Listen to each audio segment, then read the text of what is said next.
ാനുള്ള ഒരു പ്രധാന കാരണം ഓറെ മകള് ഫാത്തിമ.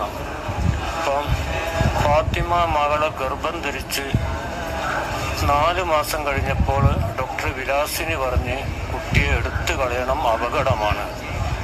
സുബ്ഹാനല്ലാഹ്, അത് വല്ലാതെ ബേജാറ്.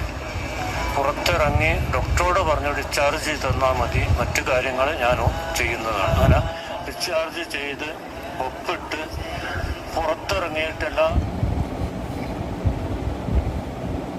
മാണിയൂർ ഉസ്താദിൻ്റെ മരണവുമായി ബന്ധപ്പെട്ട് ദിവസങ്ങളായിപ്പോൾ ഏതാനും ദിവസങ്ങൾക്ക് മുമ്പാണ് ഈ മാണിയൂർ ഉസ്താദ് ഇഹലോകവാസം വെടിഞ്ഞത്.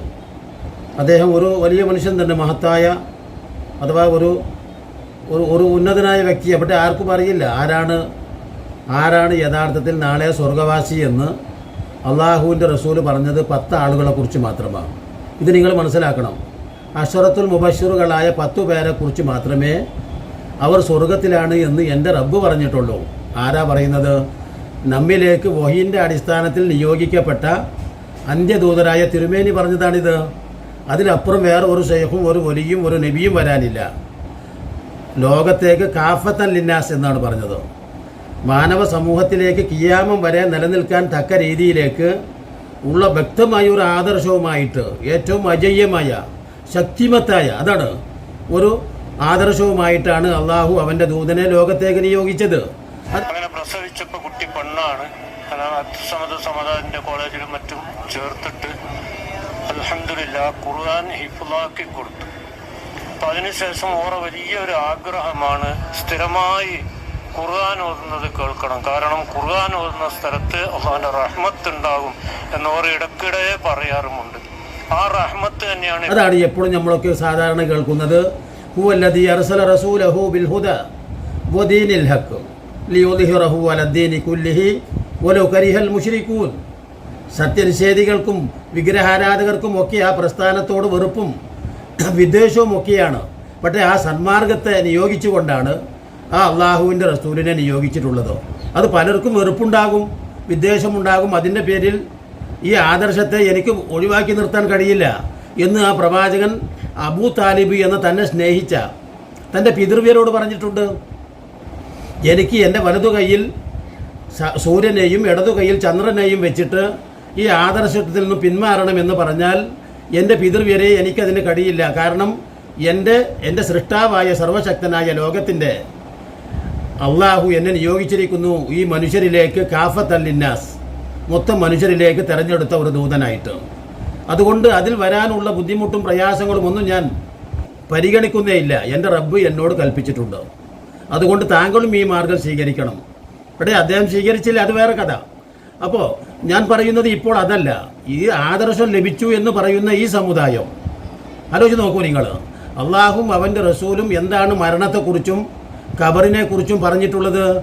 സത്യം പറഞ്ഞിട്ടുള്ള ആ പ്രവാചകൻ പറഞ്ഞതിന് വിരുദ്ധമായിട്ട് മാണിയൂർ ഉസ്താദല്ല, ഇനി മാണിക്കക്കൽ ഉസ്താദായാലും യഥാർത്ഥത്തിൽ അള്ളാഹുവിൻ്റെ റസൂലിനേക്കാളും മേലെയാകില്ലല്ലോ. ആ റസൂൽ വഫാത്തായിട്ട് ആ മസ്ജിദുൽ നബവിയുടെ പരിസരത്താണ് ഖബറടക്കിയത്. ആലോചിച്ച് നോക്കൂ. അതോടൊപ്പം തന്നെ സാധാരണ രീതിയിൽ മുസ്ലിമീങ്ങളെ എവിടെയാണ് മറയടക്കേണ്ടത് എന്നതിന് വ്യക്തമായിട്ട് ആ റസൂല് അടിസ്ഥാനപരമായിട്ട് നമ്മൾക്ക് നിർദ്ദേശം തരുന്നുണ്ട്.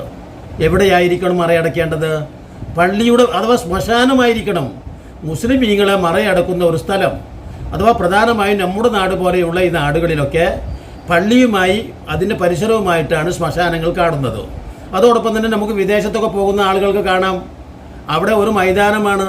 ഇപ്പോൾ ജന്നത്തുൽ ബക്കീഹിൽ കാണാം, സൗദി അറേബ്യയിൽ പോയാൽ ഹജ്ജിന് പോകുന്നവർക്ക് കാണാം, ജന്നത്തുൽ മഹല്ല കാണാം. മഹദിയായിരിക്കുന്ന ഖദീജ ബീവി അന്ത്യവിശ്രമം കൊള്ളുന്നത് ഈ ജന്നത്തുൽ മഹല്ലയിലാണ്. അതോടൊപ്പം തന്നെ തിരുമേനി മദീനയിൽ വന്നപ്പോൾ ജന്നത്തുൽ ബക്കീഹാണ്. അവിടെ മൊത്തമായിട്ട് മുസ്ലിമീങ്ങളെ മറയടക്കുന്ന ഒരു സ്ഥലമാണ്. അതിന് വെറുതെ എങ്കിലും സാങ്കേതികത്വങ്ങളും പ്രശ്നങ്ങളും ഒക്കെ പറയുക.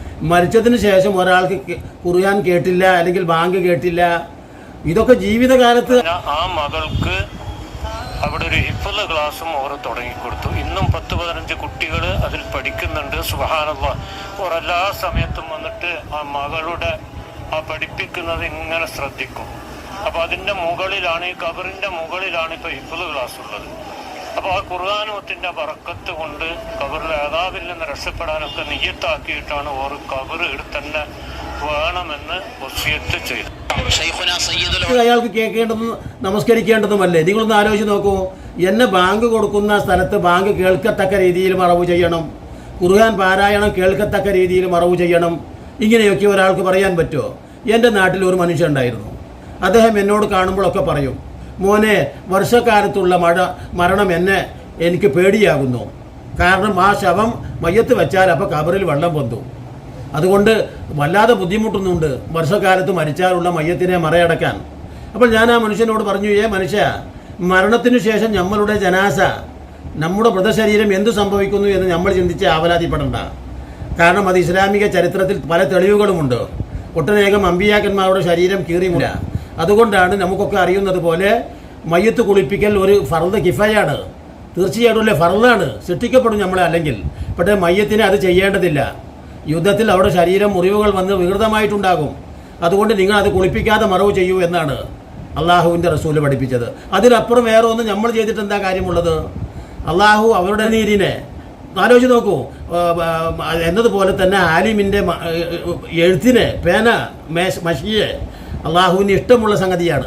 അപ്പോൾ എന്ന് പറഞ്ഞതുപോലെ മനുഷ്യൻ എവിടെ മറവ് ചെയ്യപ്പെടുന്നു എന്നതിൽ ഒരു പ്രത്യേകതയുമില്ല. അള്ളാഹുവിൻ്റെ റസൂൽ ഏതെങ്കിലും ഒരു മനുഷ്യൻ മറവ് ചെയ്യുന്നത് ഇന്ന സ്ഥലത്തായിരിക്കണം, ഇന്ന സ്ഥലത്തായിരിക്കണം, ഇന്ന സ്ഥലത്ത് മറയടക്കണം എന്ന് ആരും പറഞ്ഞിട്ടില്ല ലോകത്ത്. അങ്ങനെ ഒരു സംഭവമേ ഇല്ല. കാരണം അതിൽ യാതൊരു പ്രാധാന്യവുമില്ല. മാത്രമല്ല, മുസ്ലിമീങ്ങളെ മറയടക്കുന്ന സ്ഥലത്താണ് സാധാരണ രീതിയിൽ ഒരു മുസ്ലിമിനെ മറയടക്കേണ്ടത്. അപ്പോൾ ഈ മാണിയൂർ ഉസ്താദിനെ മറയടക്കിയത് എന്താണ് എന്ന് ഈ അദ്ദേഹത്തിൻ്റെ ഒരു എന്താ പറയുക, ഒരു സുഹൃത്ത് പറയുന്നുണ്ട്. അത് എത്രത്തോളം സത്യമെന്നൊന്നും അറിയില്ല. നിങ്ങൾ കണ്ടു കാണൂ ഇപ്പോൾ അദ്ദേഹം പറഞ്ഞത്. കാരണം അദ്ദേഹത്തിൻ്റെ ഒരു മകൾക്ക് അദ്ദേഹത്തിൻ്റെ ഭാര്യ പ്രസവിക്കുന്ന സമയത്ത് ഡോക്ടർമാരൊക്കെ കൈയൊഴിച്ചതാണ്. ഈ കുട്ടി ഇനി രക്ഷപ്പെടില്ലെന്ന് പറഞ്ഞതാണ്. അങ്ങനെ ആ കുട്ടി പിന്നീട് അങ്ങനെ എത്ര കേസുകളുണ്ട്. വൈദ്യശാസ്ത്രം വിലക്കിയിട്ടുള്ള അതൊക്കെ പറഞ്ഞിട്ടുള്ളതിന് വിരുദ്ധമായിട്ട് ഒട്ടനേകം പ്രസവങ്ങൾ നടന്നിട്ടുണ്ട്. അതൊന്നും മനുഷ്യർക്ക് ആ ഡോക്ടർമാർ തന്നെ സമ്മതിക്കുന്നുണ്ടല്ലോ. അപ്പം ഞാൻ പറയുന്നത് അതല്ല. കാരണം അപ്പോൾ ആ കുട്ടി അത് പെണ്ണായിരുന്നു. പിന്നീട് ആ കുട്ടിയുടെ സ്മരണ എന്ന നിലയ്ക്ക് അവിടെ ഒരു ഹിഫ്ള് കോളേജ് ഉണ്ടാക്കി. അപ്പോൾ അതിൻ്റെ താഴത്ത് എന്നെ മറവ് ചെയ്താൽ ആ ഖുർആൻ പാരായണം ചെയ്യുന്നത് എനിക്ക് കേൾക്കാമല്ലോ, അതോടൊപ്പം ഖുർആൻ കേൾക്കുന്നതിൽ വലിയ പുണ്യമുണ്ടല്ലോ. നോക്കൂ, അത് ജീവിതകാലത്ത് പറഞ്ഞതാണ്. അള്ളാഹുവിൻ്റെ റസൂല് മഹാനായിട്ടുള്ള ഒരു ഷഹാബി പ്രവാചകൻ്റെ അടുക്കൽ വന്ന് പറയുന്ന ഒരു കാര്യമുണ്ട്. അള്ളാഹുവിൻ്റെ റസൂലെ, നമ്മുടെ ഉസൈദ് ഇബ്നു ഹുദൈർ എന്ന ഷഹാബി പ്രവാചകൻ്റെ അടുക്കൽ വന്നു. അതാണ് സത്യം. അള്ളാഹുവിൻ്റെ റസൂലെ, ഞാൻ എൻ്റെ മകൻ യഹ്യ, ആ യഹ്യക്ക് പേടി വരും എന്ന നിലയ്ക്ക് എൻ്റെ വീട്ടിൽ ഞാൻ പ്രത്യക്ഷപ്പെട്ടു. ഒരു വലിയ പ്രകാശം പ്രത്യക്ഷമായി. അപ്പോൾ ഞാൻ ഒരു കുളമ്പടി ശബ്ദവും കേട്ടു. ഇമാം ബുഖാരി റിപ്പോർട്ട് ചെയ്യുന്നതാണ്. അപ്പോൾ ഞാൻ പുറത്തിറങ്ങി നോക്കുമ്പോൾ ഞാൻ ഖുർആൻ പാരായണം ചെയ്തുകൊണ്ടിരിക്കുന്ന ഒരു സമയമാണ്.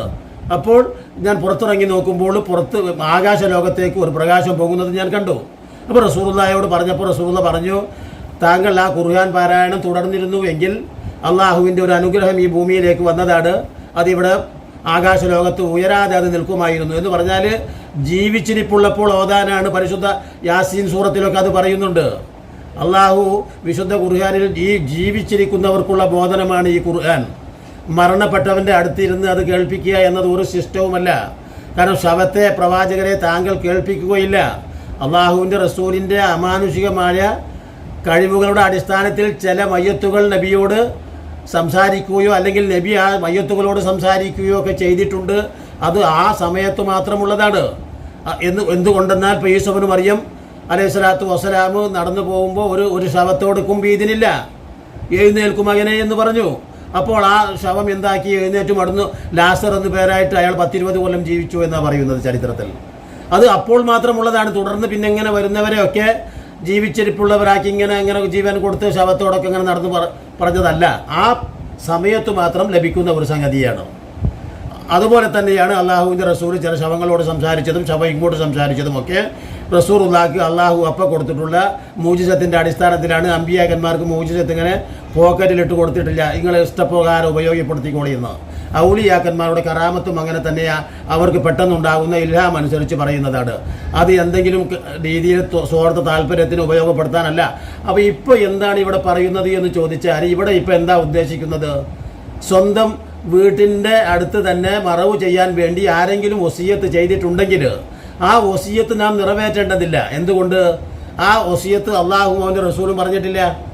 സത്യവിശ്വാസികളെ മറയടക്കുന്ന സ്ഥലത്താണ് വിശ്വാസികൾ മറയടക്കേണ്ടത്. ഇനി പ്രൈവറ്റ് സ്ഥലത്ത് മറയടക്കുന്നുണ്ട് എങ്കിൽ തെറ്റൊന്നുമില്ല. പക്ഷേ അത് സത്യത്തിൽ അവിടെ ഉയർത്തിക്കൂടാ. പ്രൈവറ്റ് സ്ഥലത്ത് ഒരു ഖബറിനെ പൊക്കുന്നത് കറാഹത്തായും പൊതുസ്ഥലത്ത് ഒരു ഖബറിനെ പൊക്കുന്നത് നിഷിദ്ധമായും ഒരു ചാണിലേറെ പൊന്തരുത് എന്നാണ് പഠിപ്പിച്ചിട്ടുള്ളത്. അള്ളാഹുവിൻ്റെ റസൂൽ പറയുന്ന സംഗതികളുണ്ട്.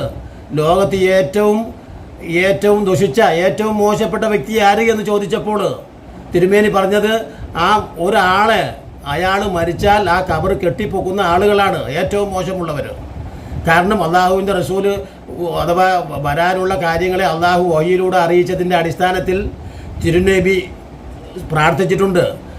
അള്ളാഹു അവൻ്റെ ദൂതനും ശപിച്ചിട്ടുണ്ട്. ആരെ? അമ്പിയാക്കന്മാരുടെ ഖബറുകൾ. അവരാണ് ഏറ്റവും ശ്രേഷ്ഠന്മാർ. എന്തെങ്കിലും ചാൻസ് കിട്ടി അപ്പോൾ അവർ ആ ഖബറുകളൊക്കെ എന്താക്കി, ഒരു വലിയ എടുപ്പുണ്ടാക്കി, പിന്നീട് കറാമത്ത് കച്ചവടമാക്കി. ഇന്ന് കാണുന്ന എല്ലാ ബിസിനസ്സും അതാണ്. ആലോചിച്ച് നോക്കൂ നിങ്ങൾ. അങ്ങനെ ഒരു ഇസ്ലാം നമുക്കില്ല.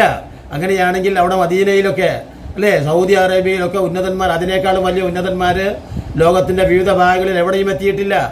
നമുക്ക് കാണാം, എന്താ പറയുക, ഖബറുൽ ഉഹദിയീൻ, ഖബർ ബദറിയീൻ അല്ലേ, ഒട്ടനേകം യുദ്ധത്തിൽ രക്തസാക്ഷികളായ ഷഹാബിമാരുടെ ഖബർ ഏതുവരെ പൊന്തണം? ജാറം ആകാശം മുട്ടെ പൊന്തണം. അള്ളാഹുവിൻ്റെ റസൂലാകുന്ന അഷ്റഫുൽ ഖൽക്കിൻ്റെ റൗള ഏതുവരെ പൊന്തണം? ആകാശം മുട്ടെ പൊന്തണം. പക്ഷേ അള്ളാഹുവിൻ്റെ റസൂൽ പേടിച്ചിരുന്നു. എന്നിട്ട് അള്ളാഹുവിൻ്റെ റസൂൽ പറയുകയും ചെയ്തിട്ടുണ്ട്, ലഅനത്തുള്ള നോക്കണം, ലഅനത്തുള്ള അലൽ യഹൂദി വൻ നസാറ ഇത്തഖദു ഖുബൂറഹും അംബിയായിഹിം മസാജിദ. അതാണ് അവരുടെ ഖബറുകളെ അവർ ആരാധനാ കേന്ദ്രങ്ങളാക്കി മാറ്റിയതുകൊണ്ട് അള്ളാഹു എൻ്റെ ശാപം അവർക്ക് ഉണ്ടാവട്ടെ എന്ന് പറഞ്ഞിരിക്കുക അള്ളാഹുവിൻ്റെ റസൂൽ. നോക്കണം, ഇത്രയേറെ മോശപ്പെട്ട ഒരു പ്രവൃത്തി പ്രവർത്തിക്കാൻ വേണ്ടിയാണ് യഥാർത്ഥത്തിൽ ഇപ്പോൾ ഈ മാണിയൂർ ഉസ്താദിൻ്റെ കഥ പറഞ്ഞ് അവിടെ വീടിൽ തന്നെ മറവ് ചെയ്ത് ഇമാം ഷാഫി റഹ്മത്തുള്ളാഹി പറഞ്ഞിട്ടുള്ളത് എവിടെയാണ്? പള്ളിയിൽ തന്നെയാണ്, അഥവാ പൊതു ശ്മശാനത്തിലാണ് മറവ് ചെയ്യേണ്ടത്. ആലോചിച്ച് നോക്കൂ നിങ്ങൾ. അപ്പോൾ എന്താണ് പിന്നെ ഇതിൻ്റെ പിന്നിലൊക്കെ വലിയ മാഫിയകളാണ്. അതാണ്. എന്നിട്ട് ഇത് പറഞ്ഞു പരത്തി ഇല്ലാത്ത കഥകൾ മനുഷ്യന്മാരെ പഴപ്പിച്ച് നിർത്തി നോക്കണം, കൺഫ്യൂഷനാക്കി, ആശയക്കുഴപ്പമുണ്ടാക്കി. മാത്രമല്ല വരാൻ പോകുന്ന കാര്യങ്ങളൊക്കെ ആർക്കാണ് അറിയുക? അള്ളാഹുവിൻ്റെ റസൂലിനെ കുറിച്ച് സഹാബിമാരുടെ ആളുകൾ വരാൻ പോകുന്ന ഇതായി പ്രവാചകൻ എന്ന് അവിടുത്തെ മദീനയിലെ പെൺകുട്ടികൾ പാടിയപ്പോൾ അള്ളാഹുവിൻ്റെ റസൂൽ ഇടപെട്ട് തടയുകയായിരുന്നു. വരാൻ പോകുന്നത് അള്ളാഹുവിന് മാത്രമേ അറിയൂ. മക്കളെ, നിങ്ങൾ അങ്ങനെ പാടല്ലേ. നാളെ പരലോകത്ത് എന്നോടിത് ചോദിക്കപ്പെട്ടാൽ ഞാൻ ഇതിന് എന്തു മറുപടിയാണ് പറയുക? അള്ളാഹുവെ, വരാൻ പോകുന്നതൊക്കെ നിനക്കാണല്ലോ അറിയുക. സുലൈമാൻ നബി അലൈഹി സ്വലാത്തു വസ്സലാം അദ്ദേഹത്തിൻ്റെ പ്രാർത്ഥന, ഫലമാ ഖലൈന അലൈഹിൽ മൗത അമാ ദല്ലഹും അലാ മൗത്ത്. നോക്കണം, അദ്ദേഹത്തിൻ്റെ മരണത്തെക്കുറിച്ച് അള്ളാഹുവിൻ്റെ റസൂൽ പ്രാർത്ഥിക്കുകയാണ്. സുലൈമാൻ നബി പറയുകയാണ്, അള്ളാഹുവെ, മറഞ്ഞ കാര്യങ്ങൾ അറിയാമെന്ന് ജിന്നുകൾ മനുഷ്യരോട് പറയാറുണ്ട്. പക്ഷേ അത് പൊള്ളയായ വാക്കാണെന്ന് നിനക്കറിയാമല്ലോ. അതുകൊണ്ട് എൻ്റെ മരണത്തെ നീ ഈ ജിന്നുകളിൽ നിന്ന് മറക്കണമേ. അതാണ് പരിശുദ്ധ ഖുർആനിൽ ആ വചനം ഉപയോഗിച്ചത്. അപ്പോൾ എന്ന് പറഞ്ഞാൽ ഇവർക്ക് എന്ത് വേണോ? ഇപ്പോൾ ഏതെങ്കിലും ഒരു ഒഴുകിപ്പോകുന്ന ഒരു മയ്യത്തിനെ കിട്ടിയാലും മതി. ഇന്ന് വലിയ കച്ചവട മൂല്യമുണ്ട് ജാറത്തിന്. ഒരു വലിയ എന്താ പറയുക, ഭാവി കാണുന്നു. സാമ്പത്തികമായിട്ട് നമ്മുടെ പരിസരത്തൊക്കെ ഇതര വിഭാഗങ്ങളെപ്പോലും ലജ്ജിപ്പിക്കുമാർ ആന, അമ്പാരി, പൂതൻ തുടങ്ങിയിട്ടുള്ള കലാപരിപാടികളുമായിട്ട് എത്രയാണ് വരുമാനം കിട്ടിക്കൊണ്ടിരിക്കുന്നു. 10 ആനയും 15 ആനയുമായിട്ട് ഒരു ജാറത്തിലെ നേർച്ച നടത്തണമെങ്കിൽ അവർക്ക് കിട്ടുന്ന വരുമാനം എത്രയായിരിക്കും? ഒന്ന് നിങ്ങൾ ആലോചിച്ച് നോക്കൂ. അള്ളാഹുവിൻ്റെ ദീനുമായിട്ട് അവർക്ക് എന്ത് ബന്ധമാണുള്ളത്? നമസ്കാരമില്ലാത്ത, സക്കാത്തില്ലാത്ത, ഹജ്ജില്ലാത്ത അവരിപ്പോൾ ഒരു മതേതര ആഘോഷം എന്നൊക്കെ പറഞ്ഞിട്ടാണ് നേർച്ച നടത്തുന്നത്. അള്ളാഹുവിൻ്റെ റസൂൽ ഇത്രയേറെ ശപിക്കപ്പെട്ട്. നോക്കണം, തിരുവേദിയെക്കുറിച്ച് പറഞ്ഞു, അവിടെ നിന്ന് മരണാസന്നനായി കിടക്കുമ്പോൾ വഫാത്തിൻ്റെ സമയമാണ്. ബോധം വരുന്നു, പെട്ടെന്ന് തന്നെ ബോധം മറയുന്നു. ഈ ഒരു സമയത്ത് പോലും അള്ളാഹുവിൻ്റെ റസൂൽ എന്ത് പറഞ്ഞു? ചോദിച്ചു കൊണ്ടേയിരുന്നു. എന്താ പറഞ്ഞത്? അല്ലാഹുമ്മ ലാ തജ്ഹൽ ഖബറ വതനാ ലഹനല്ലാഹു ഖൗമ ഇത്തഖദു ഖുബൂറഹും അംബിയാ മസാജിദ. അള്ളാഹുവിൻ്റെ അമ്പിയാക്കന്മാരുടെ ഖബറുകളെ എന്താ പറയുക ആരാധനാ കേന്ദ്രങ്ങളാക്കിയ ആ സമൂഹത്തെ പോലെ അള്ളാഹുവേ എൻ്റെ ഖബറിനെ ആരാധനാ കേന്ദ്രമാക്കരുതേ അള്ളാഹുവേ, നീ കാത്തുരക്ഷിക്കണമേ എന്ന് ആ റസൂൽ വളരെ മനമുറുകിക്കൊണ്ട് തൻ്റെ സക്കറാത്തിൻ്റെ വേളയിൽ പോലും പ്രാർത്ഥിച്ചു കൊണ്ടിരിക്കുന്നത് ഈ സമൂഹം വഴിവിട്ട രീതിയിൽ പഴച്ചു പോകുമെന്നതുകൊണ്ടാണ്. പിശാച് കാണിച്ചു കൊടുക്കുകയാണ് ഈ രീതി മുഴുവനും. അള്ളാഹു അല്ലാത്ത വിഗ്രഹങ്ങളെ ആരാധിക്കുന്നില്ല എന്ന് പറഞ്ഞുകൊണ്ട്